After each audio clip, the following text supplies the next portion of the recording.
Hi, it's Beck here from Hello, my name is Beck and I'm here to do Make It Monday with you. Today we're going to be doing a zigzag happy mail.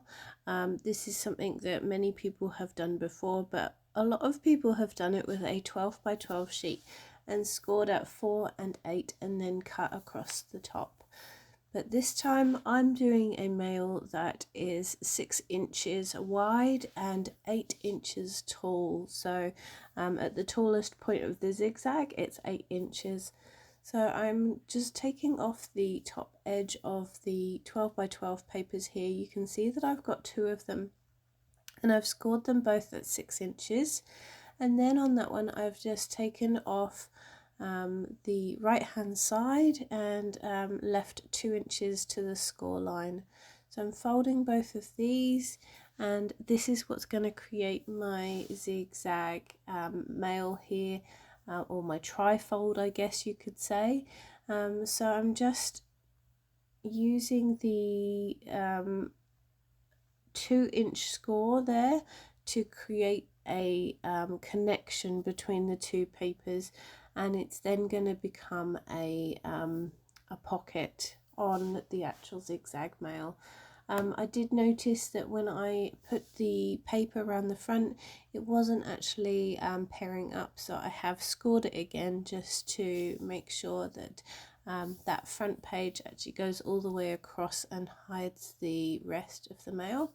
So I'm just adding a bit of double-sided tape here to connect the two papers before I make my diagonal cut.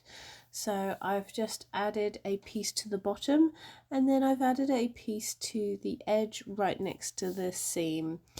So you can see there that that's right next to that fold seam, and I'm just going to be taking off the tape and popping it down. I haven't sealed up the top because I want to make sure that the diagonal cut is made, and then I can seal up the top.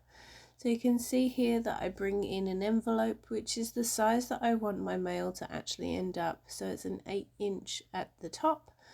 So I'm just marking with a pencil there.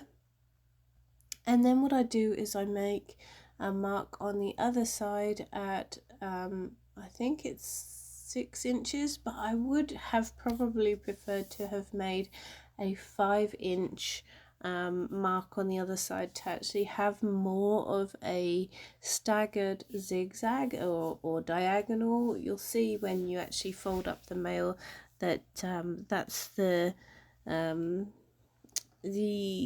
way that it looks. If you actually were to create more of a diagonal, it would actually look more drastic. So you can see here I'm then coming in with my craft knife and metal ruler in order to connect the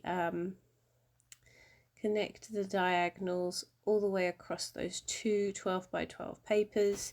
Well, one is now a lot less because I've cut it down. So here's me popping in that tape that we need up at the top to make this a pocket. Now that the diagonal has cut.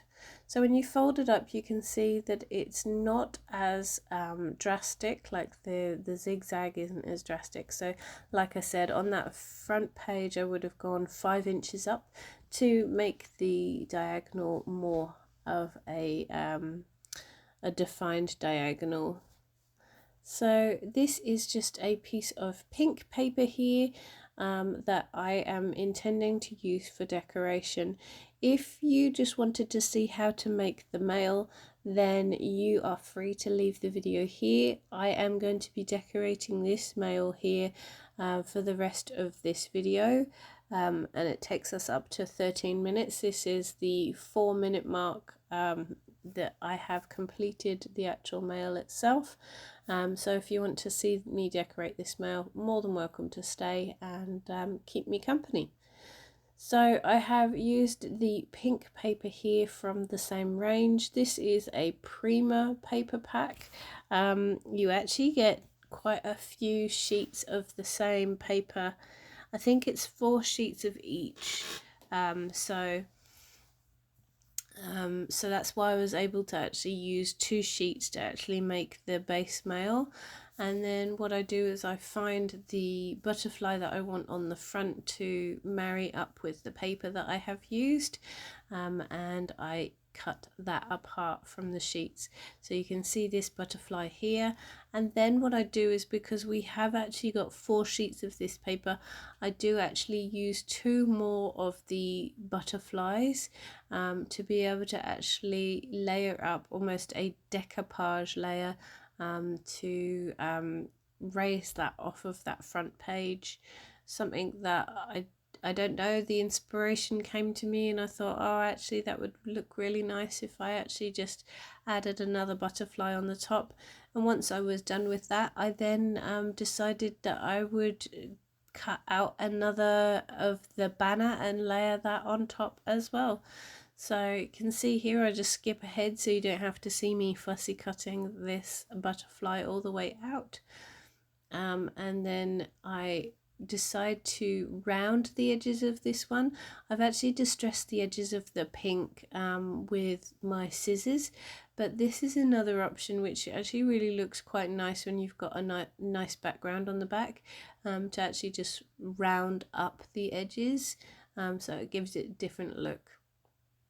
Just sticking that down with some double-sided tape, and then once I have put foam pads onto the back of the butterfly, well, what I will do is I will then take that down off screen so that I can actually put my head directly above the butterfly, because the worst thing would be is if you could possibly cut this out and then find that you haven't then placed it correctly. So like I said, I have taken the butterfly off the edge to be able to put my head directly over to make sure that it is in the perfect spot. So the butterfly itself, I have just curled up the wings here so that it is actually giving that extra dimension and showing off on that front page. And like I said, this is the 3rd sheet that I cut into to be able to get to my suite. I'm using foam tape here, and I've taken off both edges to be able to get that really lovely curve when you need it curved on your actual ephemera piece. Once again, taking that off of the screen to be able to actually place it exactly where it's needed. You wouldn't want it to be slightly off to be able to actually see the my sweet banner underneath. Just going to make a hole here with my circle punch so that people know that it is a pocket, or when I say people, the recipient knows it's a pocket. And then on one of my previous mails with a project share of this project, I had this little card here, or a cut apart, where I was able to slide in some gems. So in order to do that, you just have to raise it up on some foam tape, and then place it down, and then you can actually slide the gems into the cut apart itself as a hidden pocket or a pocket, depending on if you want it to be hidden. You would just slide the item right in, but because the item for me was really actually quite pretty, I wanted to make sure that the recipient could actually see it still coming out of that pocket. When I actually did the cut apart for that hidden pocket, I then took the opportunity to cut apart the rest of the sheet, and I am just placing the cut aparts themselves into this the pocket that has been made by connecting the 2 sheets together, and I know that the recipient will really love those items. This long cut apart I wanted to use on this back page as maybe a pocket or a tuck on the right hand side, but then ended up deciding that it would be best in the middle as almost a belly band for my letter, which really did work out quite well. So my letter I haven't written yet, but I wanted to try and find a paper that would match this range, When I couldn't find a paper that matched that range in my stash, I actually had some pre-made envelopes that I had done recently from, it's like a coloring book, but it actually has one side is black and white so you can color it, and then the other side is colored so that you actually can see the original image, I guess. So yes, I found that sheet, and I found that envelope that I had actually made while I was just having, I guess it was a break from crafting, but it was just something to do, which was like making envelopes. So you can see the colored one here that fits in perfectly, matches the colors from this range. And then I've got these two little envelopes here. These are digitals from Amity Bloom. They are actually a heart that you actually fold up and score on her lines to actually make little tiny envelopes. I did that on the same day that I did the other envelopes, so I decided that they would fit nicely here on this front page, so I can pop some goodies in. I actually end up putting a tea bag in the one on the bottom. Now I've just pointed out there that I have nothing up in that corner to sort of decorate or link the mail, so I've decided to fussy cut one of the butterflies from the actual leftover paper, and just going to glue that down. Then the next step for me is to add some bling, just so that it sort of really connects the front page to the middle page to the back page. So just adding some little tiny gems or rhinestones here, and they have it's a very muted gold color to them, which is really lovely. And I'm randomly popping them around. I'm not actually really thinking about the placement, other than trying to actually do that triangle that is actually really nice visually to the eye. So just plonking them down, really trying to just randomly place them. I think that really looks really nice on the front there.